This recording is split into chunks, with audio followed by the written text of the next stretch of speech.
Hello and welcome to News Laundry. I'm Abhinandan, and with me today I have Shahid Siddiqui.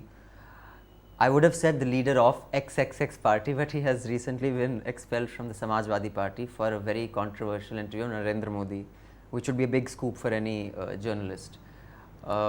Thank you, sir, for joining us. Thank you very much. सबसे पहले मैं audience को बता दूं कि आपका जन्म 15 अगस्त को हुआ था बल्ली मारा में जी। तो वहाँ से आपका देशभक्ति का जज्बा आया और क्या Balli Maharaj also where Ghalib was from so आपकी क्या शौक डू यू हैव देशभक्ति के शेर? नहीं, देशभक्ति के शेर वे तो बहुत सारे हैं, लेकिन मैं आपको बताऊं कि मैं 15 अगस्त को पैदा हुआ था बल्ली महाराज में और मेरा बचपन में नाम आज़ाद रखा गया था। अच्छा। लेकिन मुझे उस वक्त ही लगा कि लोग मुझे मौलाना आज़ाद से कंफ्यूज ना कर दूं। उस 4-5 साल की उम्र में मुझे ये यकीन था कि मेरा नाम होगा दुनिया में। अच्छा। इसलिए मैंने कहा मैं अपना नाम आज़ाद नहीं रखूंगा क्योंकि लोग मौलाना आज़ाद को और मुझे कंफ्यूज कर देंगे। अच्छा। तो फिर शाहिद आज़ाद सिद्दीकी से शाहिद सिद्दीकी उस नाम को मैंने किया और मेरे अखबार के दफ्तर में मैं पैदा हुआ था। बड़ी इंपॉर्टेंट बात यह है एक्चुअली यानी नीचे ऑफिस था मेरे फादर का और ऊपर घर था। आंगन बड़ा सा होता था, हवेली तो ऐसा नहीं था कि आप जैसे आजकल फ्लोर्स होते हैं कि सेपरेट हो जाते हैं फ्लोर, दोनों फ्लोर एक तरह से एक दूसरे में गडमट थे। तो मैं खेलता था तो एडिटर्स की टेबल्स पे आके खेलता था। मैं पढ़ना बाद में सीखा, मैगजीन्स को पहचानना और देखना मैंने पहले सीख लिया। अखबारों को, अखबार के कोने को देख के मैं पहचान जाता था कि ये कौन सा अखबार है। मैंने पढ़ा कि 19 साल की उम्र में आपने अपने आर्टिकल अखबार में नहीं, मैंने 12 साल की उम्र में लिखना शुरू कर दिया था। 19 साल की उम्र में तो एडिटर हो गए थे आप, करेक्ट। मैं 12 साल की उम्र में मैंने सबसे पहले वुदरिंग हाइट्स जो थी वो ट्रांसलेट की थी उर्दू में एमिली ब्रॉन्टे की। और लिटरेचर में मेरा बहुत, मैं फिक्शन लिखना चाहता था, मैं राइटर बनना चाहता था, लेकिन सर्कमस्टेंसेस ने मुझे फोर्स किया कि मैं दूसरी तरफ जाऊं।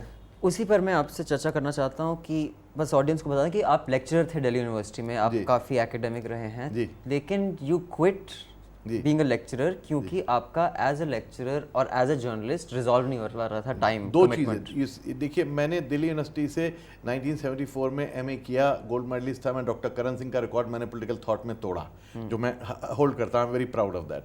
और उसके बाद आईएएस में मैं इम्तहान में बैठा, सिलेक्ट हो गया, लेकिन मेरे फादर इमरजेंसी में 80 साल की उम्र में अरेस्ट हो गए 1975 में। तो मैं ट्रेनिंग के लिए नहीं गया, तो मैंने आईएएस छोड़ दिया। लेक्चरर में उस वक्त हो गया था, तो मैं लेक्चरर रहा। जिस दिन मुझे लगा कि मैं रात को लेक्चर तैयार करने का टाइम नहीं मिल रहा, उस दिन मैंने अपनी लेक्चरशिप छोड़ दी, क्योंकि मेरे लिए first love and the only love is my journalism. I can not give up my freedom to express and freedom to say what I believe in. Which brings me to my next question. A lot of journalists are criticized, यार ये journalist तो राज्यसभा के ticket के चक्कर में है, journalist क्या है, जर्नलिज्म थोड़ी ना करता है। और ये क्रिटिसिज्म बहुत बड़े बड़े जर्नलिस्ट को भी रहा है कि ये पद्मश्री के चक्कर में चमचागिरी कर रहा है। तो जब आप as a lecturer, as a journalist वो रिजॉल्व नहीं कर पाए और आप बहुत टाइम से पॉलिटिक्स में रहे हैं, हम उस पर भी आएंगे, अब कांग्रेस वगैरह, आप ये कैसे रिजॉल्व कर पाते हैं? देखिए, मेरा कोई कॉन्ट्राडिक्शन नहीं था टीचिंग के साथ, मेरे प्रोफेशन का टाइम कमिटमेंट का था। लेकिन मेरा मानना है कि पॉलिटिशियन जो है वो पॉलिटिक्स को अंडरस्टैंड करता है, जर्नलिस्ट भी पॉलिटिक्स को अंडरस्टैंड करता है। Both are in the same business in different ways. और मैं एक्टिविस्ट इसलिए बना, एक्टिविस्ट पॉलिटिशियन इसलिए बना कि मैं 1986 में सबसे पहले टाडा में गिरफ्तार होने वाला पहला हिंदुस्तानी, पहला पत्रकार मैं था। 86 में अरेस्ट हुआ टाडा में, और जेल में मैंने फैसला किया कि I will come back and fight those people who were.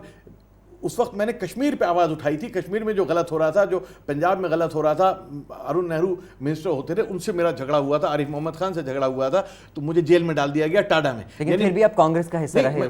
सुनिए मेरी बात, मैंने निकल के लड़ना शुरू किया। कांग्रेस का हिस्सा मैं बना हूं कब? जब राजीव गांधी की डेथ हुई है, क्योंकि राजीव गांधी से मेरी दोस्ती थी और मैं उनके खिलाफ लिखता था, रहा। उन्होंने मुझसे बहुत काम मेरे साथ, वो प्राइम मिनिस्टर थे। मैंने उनके खिलाफ भागलपुर का दंगा, सबसे पहले भागलपुर मैं गया हूं, मैंने एक्सपोज किया, शिलान्यास मैंने एक्सपोज किया, नई दुनिया की डंका बजता था। और उससे पहले आप एक्टिव पॉलिटिकल पार्टी नहीं था मैं। That was the first foray. नहीं था मैं एसएफआई में एक्टिव रहा, स्टूडेंट्स फेडरेशन ऑफ इंडिया, वहीं से मैंने शुरू किया। एक्टिव पॉलिटिकल पार्टी का हिस्सा तभी रहे जब राजीव गांधी जब मैनिफेस्टो 91 का बना है, उस मैनिफेस्टो को बनाने में मेरा बड़ा रोल था, दोस्त की हैसियत से। जब राजीव गांधी की डेथ हो गई तो मेरे पास माधवराव सिंधिया, जतेंद्र प्रसाद, राजेश पायलट ये आए, बोले तुम्हारा दोस्त चला गया, तुम दोस्त के सपने पूरे नहीं करोगे, तुम दूर भाग जाओगे क्या? तो मेरा कमिटमेंट था कि दोस्त के साथ सपने देखे थे इस देश को बनाने के, उसकी वजह से मैं कांग्रेस में ज्वाइन की मैंने। लेकिन नरसिम्हा राव आ गए, बाबरी मस्जिद हो गई, मेरा झगड़ा उनसे शुरू हो गया। जितना मैंने नरसिम्हा राव के खिलाफ लिखा शायद ही हिंदुस्तान के किसी दूसरे पत्रकार ने लिखा होगा। और मैंने बार बार नरसिम्हा राव से कहा कि नरसिम्हा राव जी, शाहिद सिद्दीकी आपकी पार्टी का मेंबर है, एडिटर नई दुनिया नहीं है, आप मुझे निकाल दीजिए, मैं इस्तीफा दे दूंगा। उन्होंने कहा नहीं, ये आपके दोनों अलग रोल है, मैं समझता हूं, I give you the freedom. तो for a while, even while you were an active member of the Congress, आप नई दुनिया में कांग्रेस के खिलाफ लिख सकते थे, वो टॉलरेंस था, जबरदस्त लिखा। यानी मैं कह रहा हूं आपसे कि नई जमीन और नई दुनिया के रिकॉर्ड आप देखेंगे तो नरसिम्हा राव पे मेरे से ज्यादा कांग्रेस के खिलाफ शिलान्यास को लेकर और बाबरी मस्जिद के डेमोलिशन को लेकर मेरे से ज्यादा किसी ने नहीं लिखा है। ये मैं चैलेंज करता हूं, किसी ने नहीं लिखा। हम ऑडियंस को बता दें नई दुनिया, क्योंकि हमारे audience by and large English और हिंदी मीडिया के कंज्यूमर हैं, वो Nai Duniya is a very widely read Urdu weekly, and other than that you have also edited other absolutely Nayi Zameen Hindi weekly and various other papers, but Nayi Duniya was launched in 1973, right. And before 5-6 years before India Today was launched, Sunday was launched, and I was kind of harbinger of this kind of investigative journalism in India, but unfortunately I was writing in Urdu, so people do not give me the credit for what I did at that age. Because Urdu and at that does time. not have the kind of Urdu has a much larger, Urdu is the only Indian language which is read from Kashmir to Kanyakumari, but unfortunately today English speaking people, they regard it as a vernacular. They use the word vernacular, which is an insulting word. Exactly. It's a very insulting word. I think it should be language yes. media. It should yes, not language be media. Yes. I completely agree with you. Yes. Now, I'll come to that issue of language media and regional media as yes. opposed to जो Delhi media की 4 channel यहाँ शोर मचा दे, तो उसका हम अभी बाद में आएंगे। पहले मैं इसी मुद्दे पर थोड़ी और चर्चा करना चाहता हूँ कि आप कांग्रेस का हिस्सा रहे, वहां से फिर आपका झगड़ा हो गया, फिर आप समाजवादी पार्टी का हिस्सा रहे, वहां आपका झगड़ा हो गया। नहीं, वहां मैं 9 साल रहा। क्या आप समझते हैं कि एज एन, और हमेशा मुद्दा यही रहा है कि आपने आवाज उठाई, आपने क्रिटिसिज्म किया, क्रिटिसिज्म झेल नहीं सकते हमारी पार्टी जो पॉलिटिकल सिस्टम्स हैं, और आपका झगड़ा हो गया, आपको या तो निकाल देते हैं, आप चले जाते हैं। तो have you come to the conclusion कि being a journalist, which is your first love, which you said, and being an active politician, वो रिजॉल्व हो ही नहीं सकता? नहीं हो सकता है, और हुआ है। देखिए, पास्ट में भी बहुत रहे, खुद महात्मा गांधी से लेके पंडित जवाहरलाल नेहरू से लेके मौलाना आज़ाद सब जर्नलिस्ट थे, और उसके बाद भी रहे बहुत सारे जर्नलिस्ट और लिखते रहे, आज भी हैं। हो क्या रहा है कि आज हमारी पार्टीज़ में पिछले 15-20 साल के अंदर इतना ज़्यादा ऑटोक्रेसी आ गई है, इतना ज़्यादा परिवारवाद आ गया है, जो 10th शेड्यूल जिसको हम कहते हैं एंटी डिफेक्शन लॉ, उसका प्रयोग किया गया है लोगों को कुचलने के लिए, in order to curb the voices of the people. And I believe that the biggest threat today, biggest corruption today is not monetary corruption, it's ideological corruption, where you do not allow, if there is no inner party democracy, the whole process is corrupt. Election होता है झूठा, member बनते हैं झूठे, fraud होता है, जो president चुना जाता है फ्रॉड होता है, जितनी पार्लियामेंट्री बोर्ड बनते हैं ज्यादातर फ्रॉड हैं, कोई उनका रोल नहीं होता है। लोग कहते हैं आप पार्टी के अंदर आवाज क्यों नहीं उठाते? पार्टी के अंदर आवाज उठाने की इजाजत नहीं दी जाती। And I believe that people like us have to fight. If we run away, if I run away कि मुझे पार्टियों में जगह नहीं मिल रही, the only thing is I must accept that I should not be asking for any favors. The day I start going for favor, मेरी जुबान बंद हो जाएगी, मेरी जुबान पे ताला लग जाएगा। तो मैं इसलिए, मतलब शायद Guinness book of world record में आना चाहिए मुझे कि 2 पार्टियों से 2 साल के अंदर मैं बाहर फेंक दिया गया। 2 यूपी की सबसे बड़ी पार्टियां, बीएसपी ने पहले मुझे निकाल के बाहर फेंक दिया, फिर समाजवादी ने बाहर फेंक दिया। That means there is something good in me, that both of these parties which do not allow any freedom. Otherwise मैं, जितना मेरा पुराना तजुर्बा है, और मेरे फादर ने नेशनल मूवमेंट में 1914 से आए थे, तो मैं आज अगर पाने के लिए होता तो मेरी जुबान बंद रहती और बहुत कुछ पाता। तो फिर I am sure you must be aware कि जब पार्टी आपको लेती भी है, वो इसलिए भी लेती होगी क्योंकि वो जानती है कि आपका एक पब्लिकेशन है नई दुनिया, आपकी इतनी सारी रीडरशिप है, मतलब you can form political opinion. Yes, तो मतलब उस वजह से you must be aware that is why they, and if they don't get what they bargain for, एक और नहीं, मैं एक बात बड़ी साफ कर देता हूँ। मैं जब किसी पार्टी में गया हूँ, मैंने मुलायम सिंह यादव को साफ कर दिया था कि मुलायम सिंह जी, वही राजीव गांधी से मैंने कहा था कि राजीव गांधी जी मैं नहीं आ सकता अपनी, मैं नहीं आया उनकी पार्टी में। मुलायम सिंह ने जब कहा, मेरे घर पे आया मुलायम सिंह और अमर सिंह, और कहा कि हमारी पार्टी में आओ, मैंने कहा मेरा अखबार नहीं आएगा। उन्होंने पार्लियामेंट्री पार्टी की मीटिंग बुलाई, उसमें मुझे जब इंट्रोड्यूस कराया तो कुछ लोगों ने कहा बड़ा अच्छा हुआ शाहिद साहब आ गए, अब इनका अखबार हमारे लिए लिखेगा। आई इमीडिएटली, और मेरे पे चार्ज ये था कि इनका अखबार तो हमारे खिलाफ लिखता है, इनका अखबार तो हमें फ़ायदा नहीं। मैंने कहा हमारा अखबार नहीं आएगा, अखबार अलग चीज़ है। तो आप कभी कंफ्यूज मत कीजिए। मजबूरी क्या है कि मुसलमानों में, आई एम सॉरी टू से, I don't work for Muslims, but the fact is that among Muslims you do not have enough people who can fight. So I cannot have the luxury of division of labor. I have to perform as an educationist, as a social reformer, as a politician, as a journalist. I have to use every fora to bring the Muslims into the mainstream of India and to give them the confidence that this country belongs to them and this country is for them. What is your view of Amar Singh? I mean, Amar Singh was not a politician. Were you flattered when he came to ask you to join Samajwadi Party? Or were you insulted? No, I was flattered when I mean Mulayam Singh came, and but so did Amar Singh. And I had great respect for Mulayam Singh. I thought he was a man who stood up for minorities. But I realized that I agree with some of these people when they call them pseudo secularists, because they are pseudo secularists. They talk of Muslims only when they want votes. Election से पहले मुसलमान मुसलमान मुसलमान इतना बोलो कि मुसलमान पागल हो जाए, और इलेक्शन के बाद मुसलमान को रगड़ के फेंक दो। 64 साल में मुसलमान पिछड़ा है तो क्या बीजेपी की वजह से पिछड़ा है? भागलपुर का दंगा क्या मोदी ने कराया था? मुंबई का 93 का दंगा क्या मोदी ने कराया था? नेली में जो कत्लेआम हुआ 5000 रुपये मोदी ने कराए थे और किसी को सजा मिली? हाशिमपुरा मलियाना जो हुआ था वो मोदी ने कराया था, किसी एक को सजा मिली? तो मोदी गुनहगार है, लेकिन बाकी बेगुनाह क्या? Just by abusing Modi you become innocent. This I do not accept and this is what I fight against and I will fight. I will use every fora, every whatever I get, you give me a party, you give me a platform, you give me a newspaper, wherever, I will raise my voice, because I think it's my duty as an Indian, as a secularist, to stand up against this pseudoism which they have been propagating for last 64 years and making a fool of Muslims, creating fear। देश में fear पैदा करके हिंदू को डरा दो, मुसलमान खा जाएगा, बीजेपी ये करती है। मुसलमान को डरा दो, बीजेपी खा जाएगी, ये करते हैं। जिस देश में मेजॉरिटी डर के रहे और माइनॉरिटी जो इतनी बड़ी माइनॉरिटी हो 15-20 करोड़ की, वो डर के रहे, वो देश का, आई एम सॉरी, वो गोल्ड मेडल नहीं जीत सकती। ओलंपिक्स में जाकर डरे हुए लोग दुनिया में अपनी जगह नहीं बना पाते। हम डरे हुए लोग पैदा हुए। अच्छा, तो आप रिजॉल्व कर सकते हैं, जब आप एक्टिव पॉलिटिक्स में रहे या किसी पार्टी में रहे, आपकी नई दुनिया पार्टी का हिस्सा नहीं, वो इंडिपेंडेंट वॉइस रही। लेकिन रियलिस्टिकली, आइडियल्स असाइड, और अब मैं केवल नई दुनिया की बात नहीं कर रहा हूँ, मैं जनरल मीडिया की बात कर रहा हूँ, आप देखते हैं कि कॉम्प्रोमाइजेस होने पड़ते हैं, क्योंकि जो मीडिया का जो इकोनॉमिक्स है, डिस्ट्रीब्यूशन मॉडल जो है, सैटेलाइट मॉडल जो है, वो इतना एक्सपेंसिव है। आप समझते हैं कि इंडिपेंडेंट मीडिया जैसी चीज़ मेन स्ट्रीम इंग्लिश आज बहुत मुश्किल हो गया, कल था। आज जब मैंने ये शुरू किया था उस वक्त संभव था। और मैं आपसे एक बात कहूँ, मेरे टीचर थे प्रोफेसर रणधीर सिंह, उन्होंने एक बात कही थी कि कोई न्यूट्रल नहीं होता। Put your biases on the table. So I decided to put my biases on the table. I am with the party.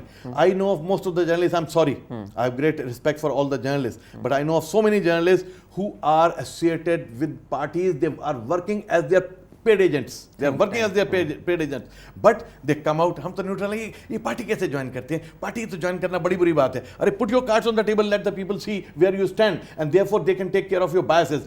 If you have biases and everybody has biases, show the biases, put them on the table. Don't hide them. Most of the journalists, I'm sorry to say, do that. They work for newspapers, packages लेते हैं channels को run करने के लिए, अखबारों को run करने के लिए। मैं अपने अखबार में इश्तहार नहीं छापता। मैं इसलिए नहीं छापता कि मैं जिस दिन इश्तहार मांगने जाऊँगा, मेरा अखबार 24 पेज का टैबलॉइड साइज में 15 रुपए का बेचता हूँ। क्यों बेचता हूँ? कि मैं अपने रीडर से पैसा लेता हूँ। मैं तो दैट इकोनॉमिक मॉडल मेरा वर्क्स। 15 रुपए का बेचता हूँ, आप 2 रुपए का बेचते हो।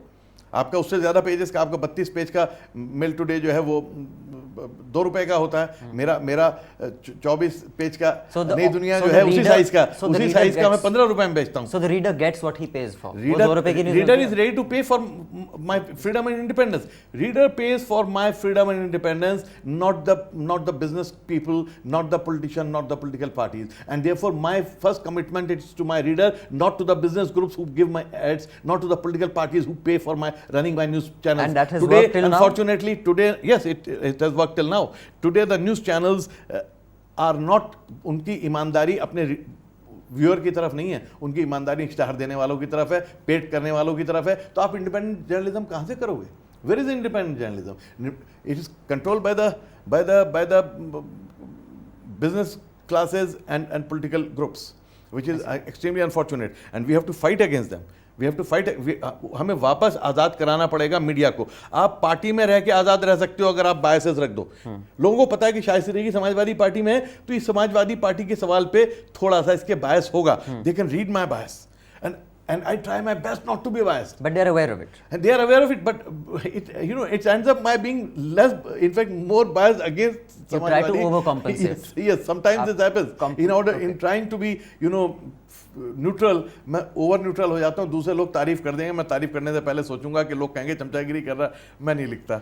अच्छा, ये तो हो गया to maintain your credibility as a journalist. Yeah. Now let's come to your credibility as a politician. Okay. अब this is something I personally find I can't understand it. Yes. Just when Sanjay Nirupam joined, from Shiv Sena to Congress. Absolutely. वहाँ तो पूरा ideologically उन्होंने हनुमान छलांग लगा दी. 360 degree हो गया. वो तो 33 तो वो मुझे नहीं समझ आता क्योंकि उनका जवाब था भाई I am a career politician.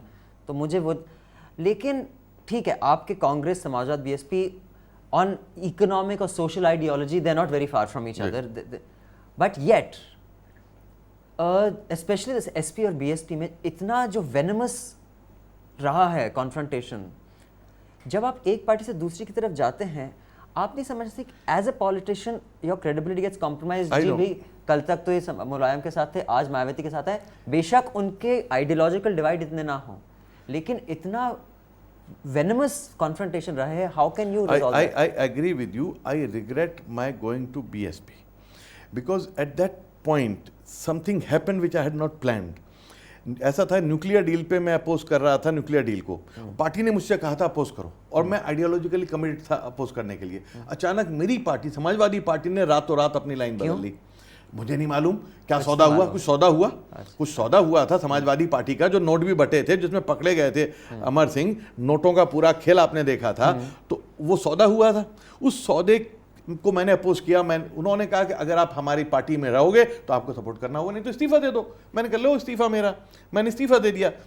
उसी दिन मेरे इत्तेफाक की बात है कि मुझे बुला लिया चंद्रबाबू नायडू ने कि भाई साहब आप ज़रा सा मुझे न्यूक्लियर डील पे आपकी बड़ी स्टडी, आप समझाओ क्या क्या 2-3 इश्यूज समझने. मैं वहाँ गया, सतीश मिश्रा बैठे थे, दोनों मिलके जा रहे थे मायावती से मिलने. बोले भाई अब तो आप कह रहे हो मैंने इस्तीफा दे दिया, तो चलो ज़रा सा उनको भी समझा दो. मैं चला गया मीडिया में, वो आ गया, हल्ला मच गया, शोर मच गया.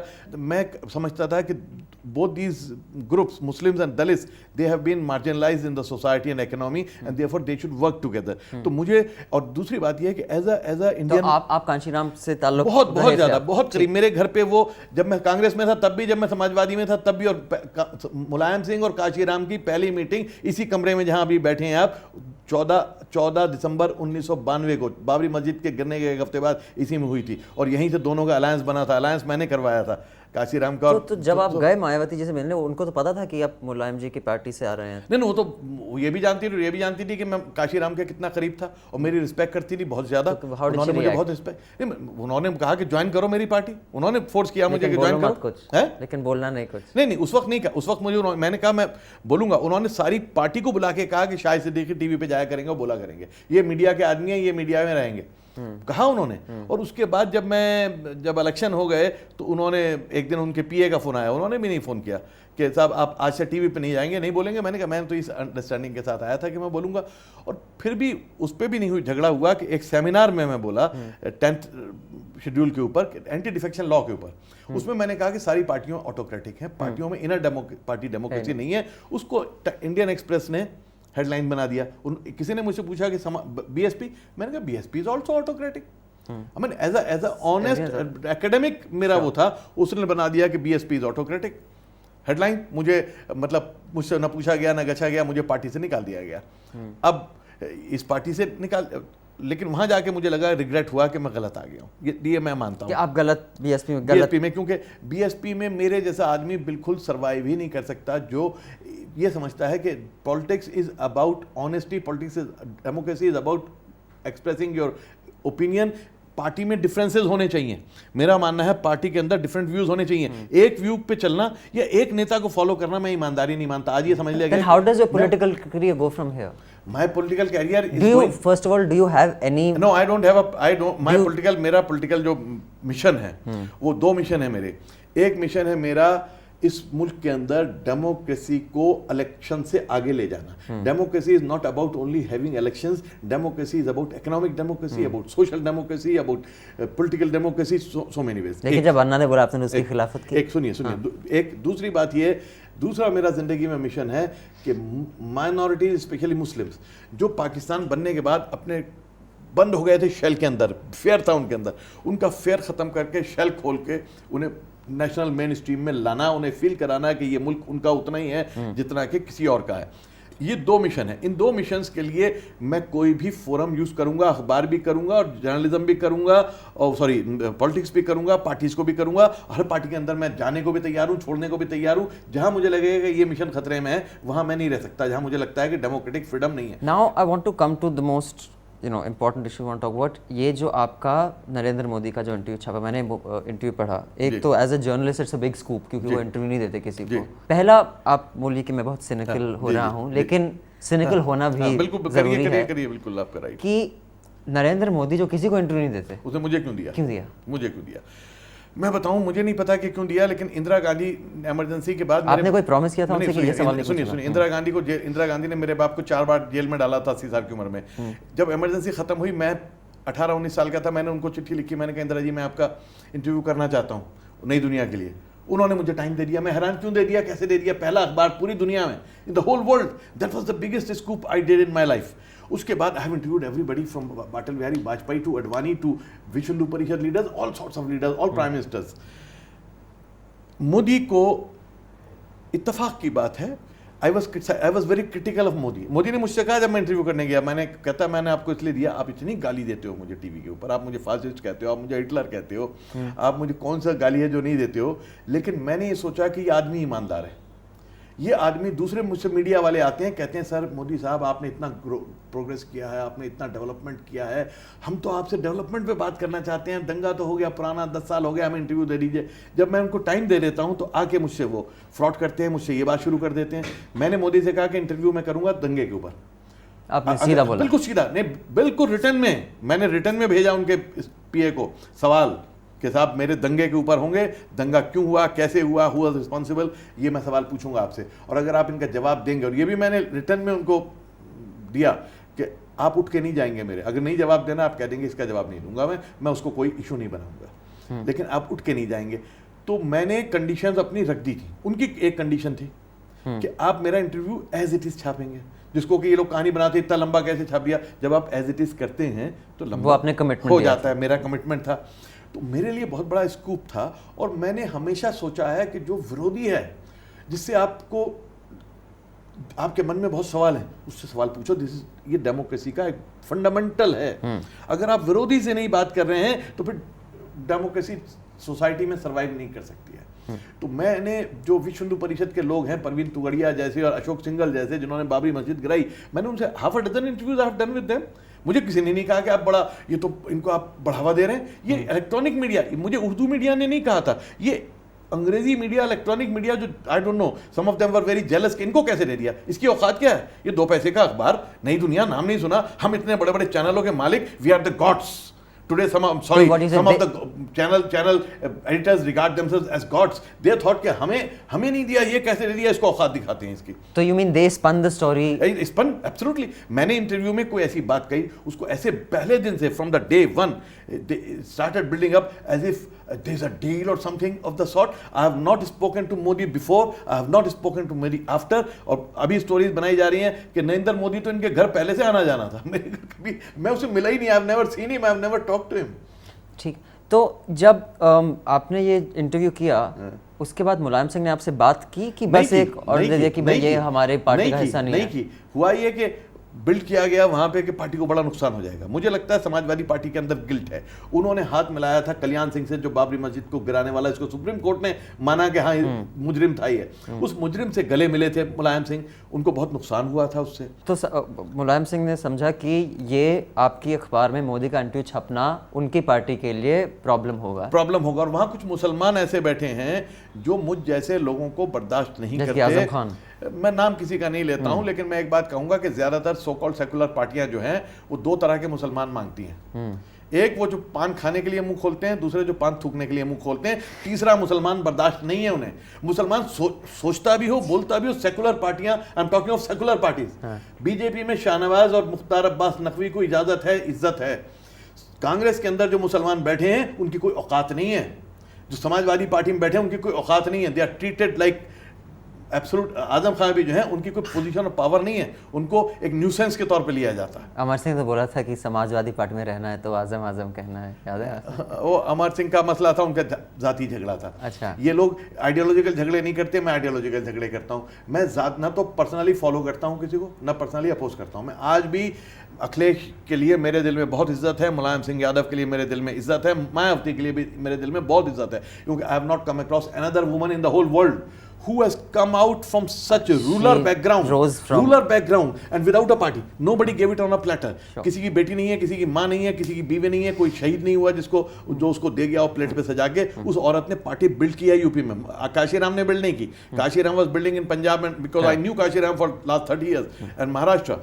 Mayawati has built BSP in UP. So I will respect her for that. Just because I am opposing ideologically doesn't mean that I have to oppose her individually. जब आप interview कर रहे थे मोदी को, how can you keep it so कि भाई as a journalist I'm interviewing a political leader, ऐसा नहीं हो सकता कि as a समाजवादी पार्टी, क्योंकि तब आप समाजवादी पार्टी का भी हिस्सा थे, मतलब नेता से बात कर रहा है कि जर्नलिस्ट नेता से बात कर रहा है, वो डिस्टिंक्शन कैसे रिजॉल्व होती है? मेरी सारी जिंदगी ये रही है। मैं मुलायम सिंह का जब इंटरव्यू किया, समाजवादी पार्टी का जनरल सेक्रेटरी हो गए, एक दिन मैं इंटरव्यू मुलायम सिंह का कर रहा था पार्टी ऑफिस में, पार्लियामेंट में, जो वहाँ पीए बैठा है वो बाद में मुझसे कहते हैं यार आप तो कमाल हो, आप तो उससे इतने टेढ़े सवाल पूछ रहे थे, इतनी सख्ती से पूछ रहे थे, कैसे आपने वो, और उसने कैसे आपके जवाब दे दिए। तो मैं मुलायम सिंह का भी जब इंटरव्यू करता हूँ समाजवादी पार्टी में रह के, तो मैं उससे सबसे ज़्यादा जो क्रिटिकल सवाल होते हैं वो पूछता हूँ।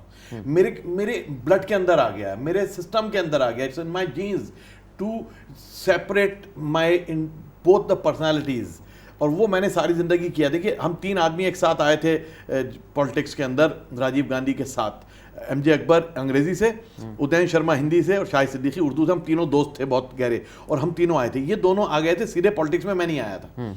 ये दोनों ने इलेक्शन लड़ा था, एमजे अकबर ने लड़ा और उदयन शर्मा ने लड़ा। मुझे राजीव गांधी ने कहा तुम लड़ो, मैंने कहा मैं लड़ूंगा, मैं पार्टी ज्वाइन नहीं करूंगा।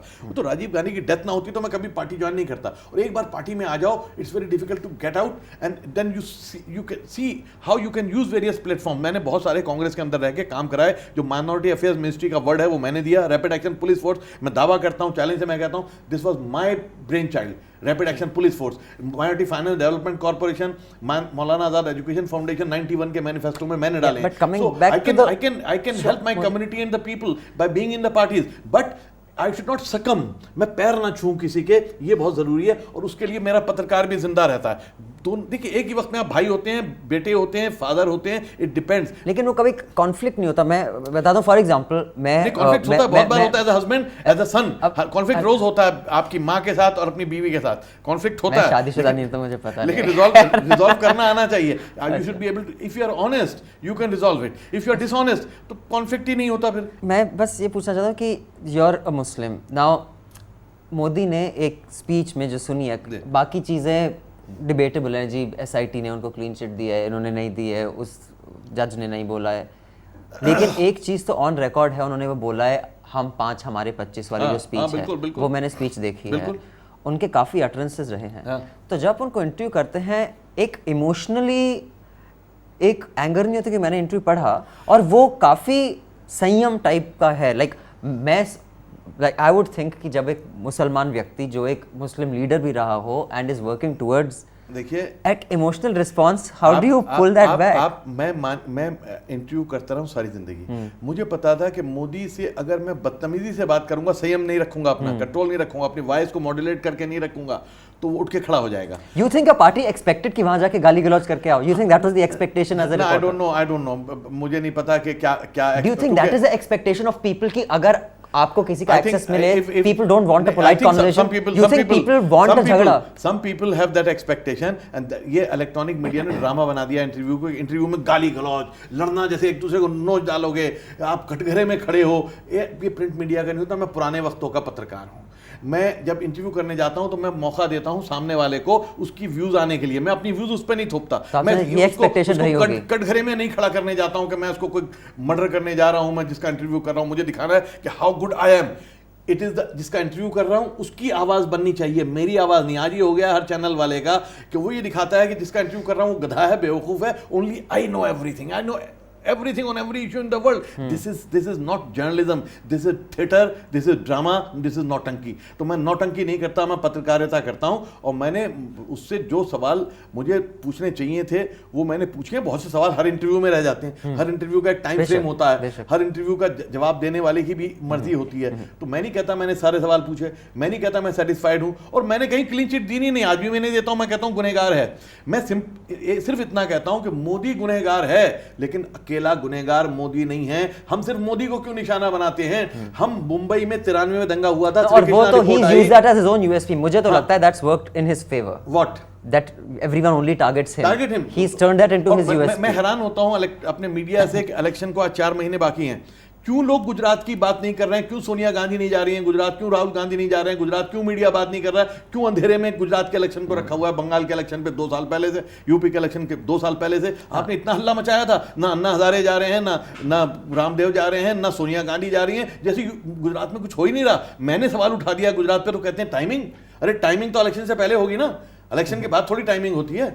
In pure numbers, is language media reaching out to a far larger audience than the English and Hindi media? Absolutely. About give me some sort of an idea. मेरा मानना है कि अंग्रेजी मीडिया जो है वो देश का जो सत्ताधारी वर्ग है, पावर पॉलिटिक्स अंग्रेजी में होती है, पीपल्स पॉलिटिक्स जो है वो लैंग्वेज में होती है. तो जब इतना आप समझते हैं कि जो लैंग्वेज मीडिया है उसकी रीच 10 गुना 20 गुना तो ज़्यादा होगी इंग्लिश चैनल से, कम से कम. बिल्कुल है. लेकिन इसकी आवाज़ ज़्यादा बुलंद है. आप इसलिए कि इस देश की 125 करोड़ जनता नहीं चलाती. इस देश के 10-20 लाख लोग जिनके हाथ में economic power, political power, social power है, वो चलाते हैं, वो पढ़ते हैं अंग्रेजी का मीडिया. तो इसलिए देश चलाते हैं वो 10-20 लाख लोग, जो 2% लोग हैं वो देश चलाते हैं, उनकी मीडिया अंग्रेजी है, इसलिए उसकी पावर ज़्यादा है. हिंदी, उर्दू, गुजराती, बंगाली जो है वो गरीबों की, हिंदुस्तान की जनता की, गरीब नहीं सभी हैं उसके अंदर, मिडिल क्लास भी है उसके अंदर, लेकिन वो उनके हाथ में पॉलिटिकल पावर, इकोनॉमिक पावर नहीं है, इसलिए उनकी आवाज़ की कोई कीमत नहीं है. अगर हम देखें कि पॉलिसी जो होती है जी, पॉलिटिक्स और पॉलिसी और governance is benefit to the maximum, लेकिन जो पॉलिसी बनती है वो बनती है जो इश्यूज मीडिया से विच इज मिनिमम. तो don't you think the very role of media is inverted on its head in our country? Absolutely. There was a time till 60s, 70s, till 80s कि जब तक media जो है वो जनता की आवाज़ बन के उठता था, एडिटर का रोल होता था. आप देखिए जैसे जैसे ये बदला है, एडवर्टाइजिंग डिपार्टमेंट का रोल बढ़ गया, एडिटर बेकार हो गया, मैनेजमेंट जो है पावरफुल हो गया, कि पैसा कमाना मीडिया का मकसद बन गया. और मीडिया से पैसा, पहले अखबार जो है अगर 5 रुपए का बिकता था पहले, आज वही अखबार उससे 100 गुना ज़्यादा मोटा है, लेकिन वो 2 रुपए का बिक रहा है. हर चीज़ महंगी हो गई दुनिया में, हर चीज़ महंगी है, सिर्फ एक ही चीज़ सस्ती हो रही है, अखबार. क्यों फ्री में जा रहा है? क्योंकि वो माइंड को कंट्रोल करता है. मीडिया माइंड को कंट्रोल करता है. किसके लिए? उन 2% लोगों के लिए. 98% लोगों के दिमाग को कंट्रोल करके मुट्ठी में लेके जैसा चाहो उन्हें नचाओ. आज मिडिल क्लास का आदमी अपने आप नहीं सोचता. मिडिल क्लास का आदमी वो सोचता है जो बताया जाता है. फिल्म कौन सी देखनी है वो बताता है कितने स्टार मिले हैं. कौन से रेस्टोरेंट में खाना खाना है वो चैनल बताता है कि कौन सा खाना अच्छा है. वो जानता नहीं बेचारा कि खाना कौन सा अच्छा है, वो भूल गया है. उसको अच्छे और बुरे की पहचान खत्म कर दी है. उसका कंडीशन माइंड्स, इसीलिए तो कहते हैं इडियट बॉक्स. जो बच्चों को मना करते हैं उनका माइंड कंडीशन हो जाता है. यहां मेरा मानना है बड़ों का माइंड ज्यादा कंडीशन हो गया है. They can not think on their own. They are told what they have to do, what is right and what is wrong. What is the future of how do you resolve this? Language media का role अच्छा था, लेकिन आज language media में भी वो सारे लोग आ गए हैं. लैंग्वेज मीडिया में बाय एंड लार्ज जो मोनोपलाइजेशन है वो हो रहा है. कुछ अखबारों ने सारे अखबारों को खरीदना शुरू कर दिया है. दूसरे, यानी एक हिंदी का एक बहुत बड़ा अखबार है, उसने हिंदी के दूसरे अखबार खरीद के उन्हें बंद कर देता. वो उन्हें खरीद लेता है सैकड़ों करोड़ रुपए में, फिर उसको बंद कर देता है. और उर्दू के भी अखबार उसने खरीद लिए हैं और चैनल भी उसने ले लिए हैं. तो आज जो चैनल चला रहा है वही अखबार भी चला रहा है, वही सब कुछ चला रहा है. यानी आपके दिमाग को कंट्रोल, आपके आइडियाज को, आपकी सोच को कंट्रोल कर रहे हैं. बाकी देशों में क्रॉस मीडिया ओनरशिप नहीं अलाउड है. नहीं अलाउड. आप समझते हैं यहाँ भी व्यूअर्स को बताते हैं, अमेरिका जैसे देश में आपका अगर सैटेलाइट चैनल है, आप there are rules that you can't own certain publication plus a satellite. It's a little complicated. I have always been saying that this cross media ownership is a danger to democracy.